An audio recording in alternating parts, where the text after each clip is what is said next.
देखो गोटे झी असहाय झील ताको साहाଯ୍य करने आसचु देखुते आप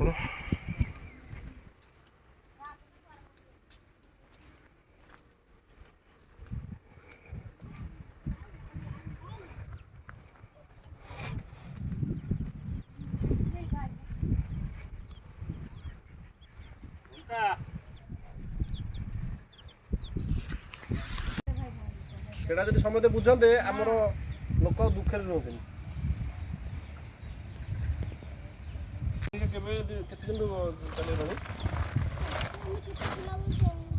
भाई था भाई बड़ देखो एक भौणी घर में आसी अच्छु घर देखिए खंडिया पाल पकईकि झीटी रोची बापा माँ छोट बड़ू चलिकी चली जाइछन्ति दी भौणी भाई या पोसती भाई केते दिन हम भाई 10 दिन हम चली गले मुई पाखे देखु झील को देखा झील को झील तुम ना कौन ममता बयस 13 वर्ष कौन असुविधा घरे कह कि जोर कह बापा माँ छोट बड़ू चली जाते तुम केमी चलुल केमी भाई केते दिन चली गले केमती कौन है झील तुम ना कौन ममता तुम बयस के 13 वर्ष ये तुम भौणी ता ना ताको बयस आ घरे कि ना बापा बो मरी जाइछन्ति आ भाई 10 दिन हम चलीगला भाई केमती कौन है रात घटना आम जान रात भात तो खाई आम शो पड़ू भाई एमती बाबा गला सकाल को डाक सका उठुनी उठुनी डाकिले उठिलानी एबे चलुचो केमती माँ तुम तो छोटिया छोटिया पिला क्यों को आणुचो केम चलुचो छोट छोट केते दिन साहाଯ୍य करियो तब तो करिबेनी हो तुम रोसई करछो रोसई जानिचो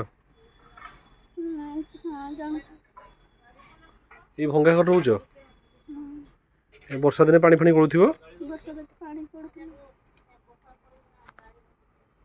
माँ तुम ए छोटिया पिलाटी तुम पाठ साठ पढ़ुन कौन पढ़ुल माँ चतुर्थ भाई चलीगला केमती माने केमती कौन चलुच खाऊच केमती बापा बो ना छोट पिला कि रोसई कर दौची भौणी रोसई कर दौची ये घर रोच हाँ देखु आम परिवार आसचु मु देखौछि आपनको छोटिया छोटिया दी भौणी मु देखौछि आपनको जनकु 13 वर्ष जनकु 11 वर्ष बापा बहुत छोट बड़ू चली जाइछन्ति 10 दिन हम तार भाई 18 वर्ष जी घर पोषे सी चलीगला 10 दिन हम मैंने घरे पहाड़ पड़ी कि नहांती साहाଯ୍य करने छोटे पिलाटा को घर भी देखुते घरे देखु मूषा आकु बुलूँ घर जाक माने पवन रे उड़ी जाऊँगी पाल जरी पाल टी पड़ी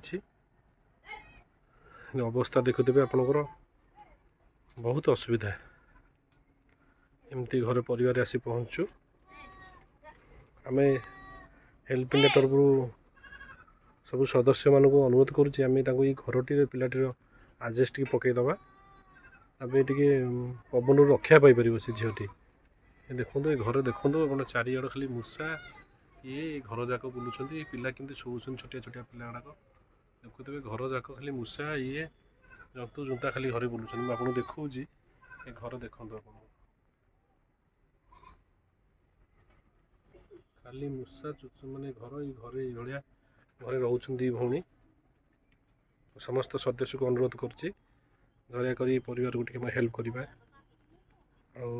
भौणी को मुहर टे हस फुटेबा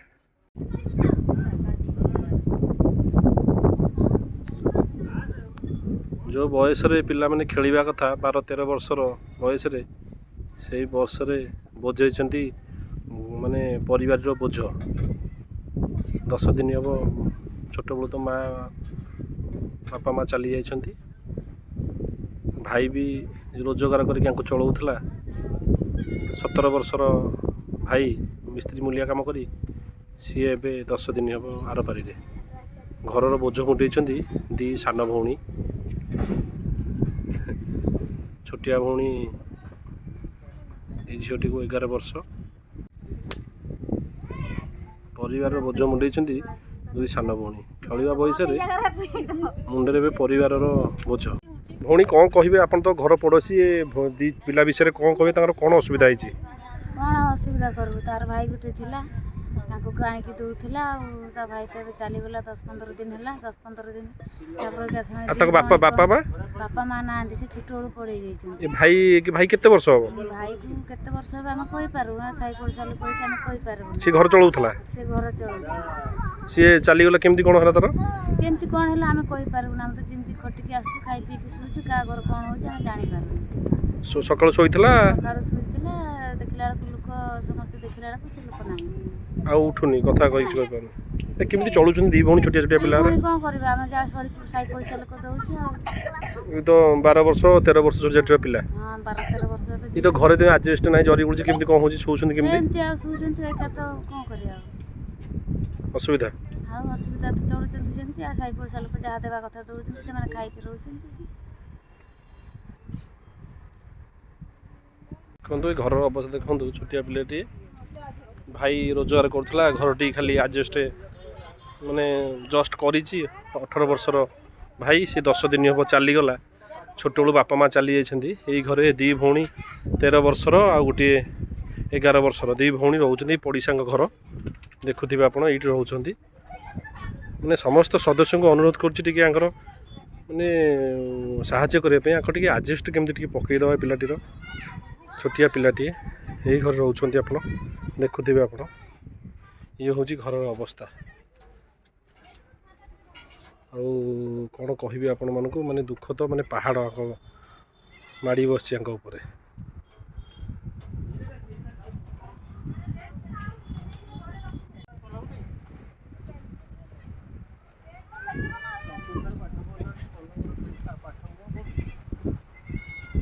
ଏଠି ଘରର ଅବସ୍ଥା। ଏଇ ଯେଉଁ 2 ଭଉଣୀ ଆପଣଙ୍କର ଏଠି,